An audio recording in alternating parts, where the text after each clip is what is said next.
Hindi talaga sila nagsasawa sa recipe kong ito. So, ibabahagi ko sa inyo. Gumamit ako ng dry tofu at giniling na karne ng baboy.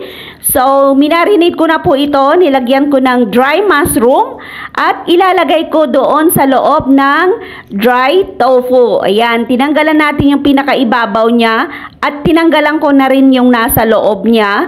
At ngayon po ay ilalagyan natin ng karne. Yung giniling na karne with mushroom. So, lalagyan po natin lahat yan at ibabalance po natin. Baka magkulang po yung ating giniling na karne. So, wag muna natin siyang punuin. Punuin na lang po natin yung dry tofu kung marami pa pong karne.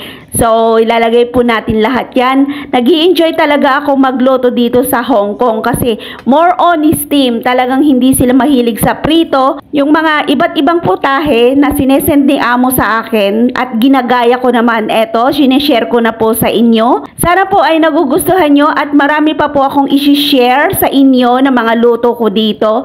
So, abang-abang lang po kayo. So, nag-i-enjoy po talaga akong gumawa ng mga Chinese food na ang sarap talaga, grabe. Pag tinikman mo, malambot, so smooth.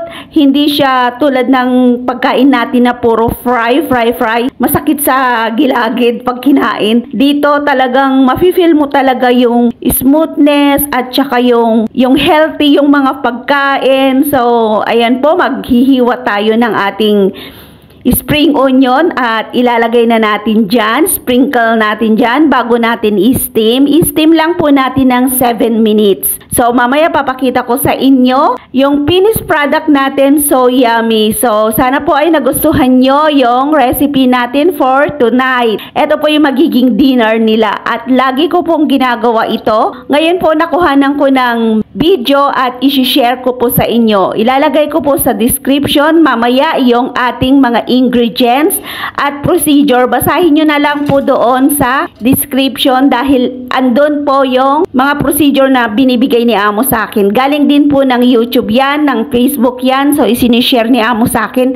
Ginagaya ko na lamang po. So, i-steam na natin ng 7 minutes at hintayin nating maluto. And then, iserve na natin sa ating mga amo habang mainit pa yung pagkain. Kasi yun po yung gusto nila. So, thank you for watching. At naluto na po yung ating dry tofu. Maraming po salamat po sa inyong lahat.